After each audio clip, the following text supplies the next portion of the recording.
दोस्तों नमस्कार। आज के इस ऑडियो समरी में हम देखने वाले हैं फाइनेंशियल फ्रीडम कैसे हासिल करें, और यह हम डेव रैमसी की book the total money makeover से सीखेंगे। इस बुक को अब तक की one of the best finance book माना जाता है, क्योंकि इस बुक में बताई गई सारी बातें काफी प्रैक्टिकल है और यह बुक हर आम आदमी के लिए लिखी गई है। इस बुक में डेव हमें बताते हैं कि किस तरह हम फाइनेंशियल फिटनेस अचीव कर सकते हैं और अपनी लाइफ में पैसे से लेकर जितना भी स्ट्रेस है उससे कैसे अपने आप को दूर रख सकते हैं। डेव जब 26 साल के थे तब वह मिलियनेयर थे, पर उनके पैसों का सही तरीके से उपयोग नहीं करने के कारण 30 साल की उम्र में उन्होंने सब कुछ खो दिया। और फिर उन्होंने पैसों के बारे में सब कुछ जानना स्टार्ट कर दिया और उन्होंने जो कुछ भी सीखा उन्होंने यह सब अपने book the total money makeover में बताया है। तो आज मैं आपको इस बुक से 5 ऐसे स्टेप्स बताने वाला हूं जिन्हें फॉलो करके हम फाइनेंशियल फिटनेस अचीव कर सकते हैं और कोई भी स्टेप मिस ना हो, इसलिए इस ऑडियो समरी को एंड तक जरूर सुने। तो चलिए शुरू करते हैं। नंबर 1, नो मोर डिनायल। ऑथर कहते हैं कि ज्यादातर लोग फाइनेंशियल प्रॉब्लम में इसलिए रहते हैं क्योंकि वे लोग एक्सेप्ट ही नहीं करते हैं कि एक्चुअल में उन्हें कोई फाइनेंशियल प्रॉब्लम है और हमेशा डिनायल में जीते हैं। जिस तरह कोई इंसान खूब जंक फूड खाता है और कभी भी एक्सरसाइज पर ध्यान ही नहीं देता है और उसे रियलाइज भी नहीं होता है कि धीरे धीरे वह आउट ऑफ शेप होता जा रहा है, वह हमेशा डिनायल में जीता है कि मैं बिल्कुल फिट हूं, और जब उसे रियलाइज होता है कि वह सचमुच में मोटा हो गया है, उसकी हेल्थ खराब हो गई है, तब तक बहुत देर हो जाती है। उसी तरह बहुत सारे लोग दिखने में तो अमीर हो सकते हैं क्योंकि वह हमेशा अपने मोबाइल अपडेट करते रहते हैं। उनके पास महंगे घर होते हैं, नई नई गाड़ियां होती हैं और यह सारी चीजें वे लोन और अपने क्रेडिट कार्ड से खरीदते रहते हैं, जिससे उन्हें लगता है कि उन्हें फाइनेंशियली कोई प्रॉब्लम ही नहीं है और हमेशा डिनायल में जीते हैं। और जब तक उन्हें पता चलता है तब तक बहुत देर हो जाती है, क्योंकि यह प्रोसेस बहुत ही स्लो होता है और लोग इसे इग्नोर करते चले जाते हैं। तो ऑथर कहते हैं कि हमारी फाइनेंशियल कंडीशन बिल्कुल हमारे फिटनेस की तरह होती है, हमें उसका हर वक्त ध्यान रखना है, नहीं तो हमें पता भी नहीं लगेगा कि हम कब बर्बाद हो गए हैं। इसलिए ऑथर हमें डिनायल से बाहर आने के लिए कहते हैं और बताते हैं कि सच का सामना करो, अपने आप को मिरर में देखो, क्योंकि आप ही खुद के सबसे बड़े दुश्मन हो। और अगर आपका वेट ज्यादा है तो उसे एक्सेप्ट करो और एक्सरसाइज करो। उसी तरह अपने खर्चों को ट्रैक करो कि आप कितना कमाते हो और कितना पैसा खर्च कर रहे हो, कि आप कितना कमाते हो और कितना पैसा खर्च कर रहे हो। कहीं ऐसा तो नहीं कि आप जितना कमाते हो उससे ज्यादा तो खर्च ही कर रहे हो, तो आप फाइनेंशियली आउट ऑफ शेप हो और ये फाइनेंशियल बबल कभी भी फट सकता है। तो उससे पहले रेडी हो जाओ और अपने आप को उससे बाहर निकाल लो। Number 2, start your emergency fund. जब भी हमें कोई इमरजेंसी होती है तो ऑथर ने उन दिनों को रेनी डेज का नाम दिया है और इस इमरजेंसी फंड को ऑथर ने अम्ब्रेला बताया है। जिस तरह बारिश से हमें यह अम्ब्रेला बचाता है, उसी तरह जब कोई इमरजेंसी आती है उस वक्त यह इमरजेंसी फंड हमारे अम्ब्रेला की तरह काम करता है और हमें भीगने से बचाता है, मतलब कि हमारे काम आता है। अब सवाल ये आता है कि हमें कितना फंड चाहिए इमरजेंसी के लिए। ऑथर हमें $1000 सजेस्ट करते हैं, यानी कि लगभग 83,000 रुपए, पर आपकी एटलीस्ट 1 मंथ की सैलरी तो इमरजेंसी फंड में आपके पास होनी चाहिए, जिससे आपको इधर उधर पैसे मांगने की जरूरत ना पड़े। अब इमरजेंसी कैसे हो सकती है? अचानक से आपके घर में कोई मेडिकल इमरजेंसी आ जाए, या फिर आपकी जॉब चली जाए, या फिर आपके बिजनेस में बहुत ही बड़ा लॉस हो जाए। ये सब इमरजेंसी हो सकती है और ये इमरजेंसी फंड लिक्विड फॉर्म में आपके पास होना चाहिए। मतलब कि इन पैसों को आपको स्टॉक्स में या म्यूचुअल फंड्स में या फिर रियल एस्टेट में नहीं डालना है। ये पैसे आपके पास इजीली एक्सेसिबल होने चाहिए, जिससे कि इमरजेंसी के टाइम पर आप तुरंत इन्हें काम में ले सकें और उस वक्त आपको किसी से पैसे मांगने की जरूरत या फिर अपने क्रेडिट कार्ड का यूज करने की जरूरत ना पड़े। और आपको यह ध्यान रखना है कि आपका यह इमरजेंसी फंड आपको अपने शौक के लिए, जैसे कि बर्थडे पार्टी या फिर न्यू मोबाइल खरीदने में ऐसे काम में नहीं लेना है। जब एक्चुअल में कोई इमरजेंसी आएगी तभी आप इस फंड का इस्तेमाल कर सकते हो।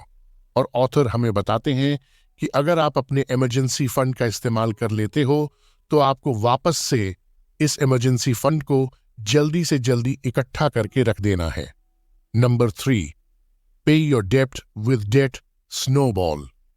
अगर आप अपनी वेल्थ को बिल्ड करना चाहते हो तो आपकी सबसे पावरफुल वेपन होती है आपकी इनकम, और आपका सबसे बड़ा दुश्मन होता है आपके लोन्स, जिसे खत्म करने के लिए ऑथर हमें डेट स्नोबॉल का यूज करने के लिए सुझाव देते हैं।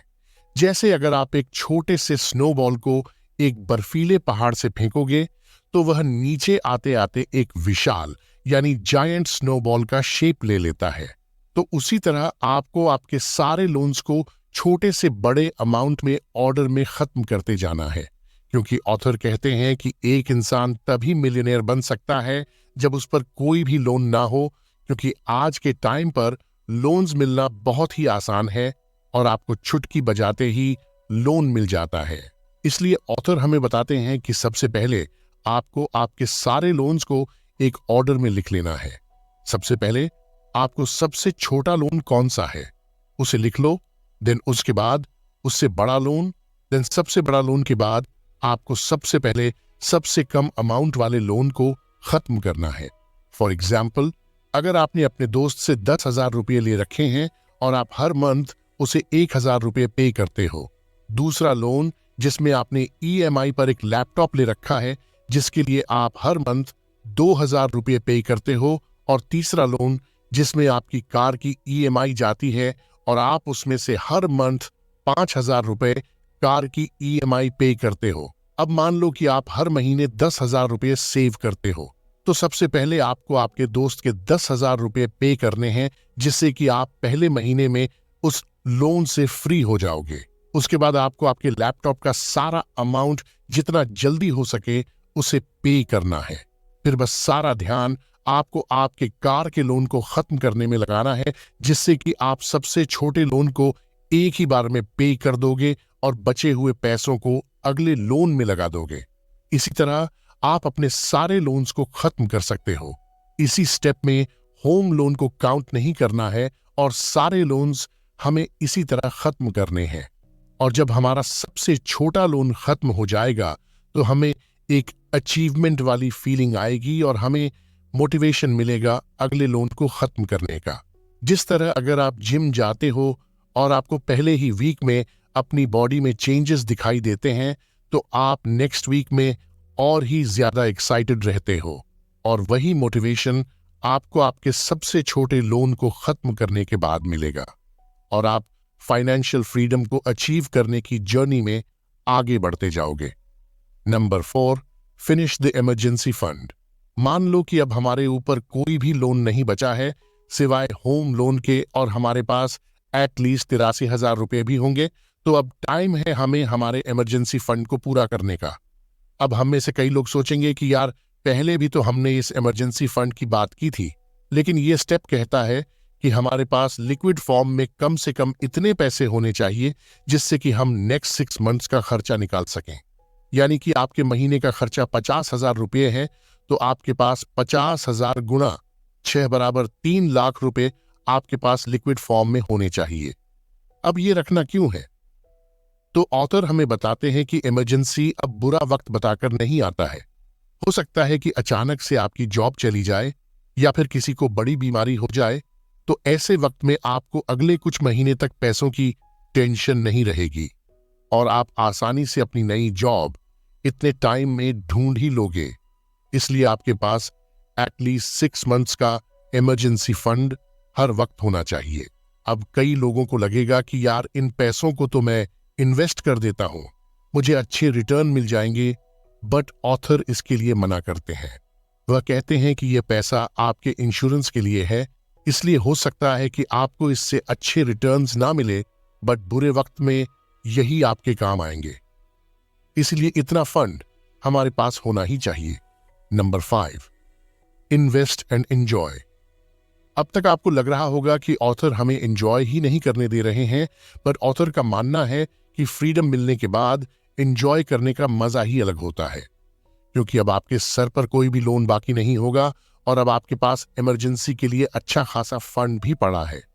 तो अब आप जो पैसा कमा रहे हो उन्हें इन्वेस्ट करना स्टार्ट कर दो और बचे हुए पैसों से अपनी लाइफ को एंजॉय करो।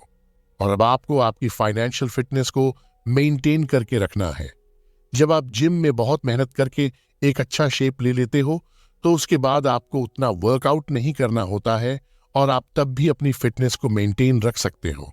उसी तरह जब आप अपने आप को फाइनेंशियली सिक्योर कर लेते हो तो ऑथर हमें अपनी इनकम का एटलीस्ट 15% इन्वेस्ट करने को कहते हैं, जो कि आपके फ्यूचर को सिक्योर रखेगा। उसके लिए आप अपने पैसों को स्टॉक्स में, बॉन्ड्स में या फिर म्यूचुअल फंड्स इनमें इन्वेस्ट कर सकते हो और आपका उद्देश्य होना चाहिए अपनी इन्वेस्टमेंट में से एट लीस्ट 10% रिटर्न जनरेट करने का। और जब आप ये रिटर्न अचीव कर लोगे तो सही मायनों में आप अमीर बनने के रास्ते पर चलना स्टार्ट कर दोगे और बहुत ही जल्दी फाइनेंशियल फ्रीडम भी हासिल कर लोगे। तो दोस्तों, ये थे 5 स्टेप्स डेव रैमसी की इस amazing book the total money makeover से। तो अगर आप भी फाइनेंशियल फ्रीडम अचीव करना चाहते हैं तो इन बताए हुए सारे स्टेप्स को फॉलो जरूर करिएगा।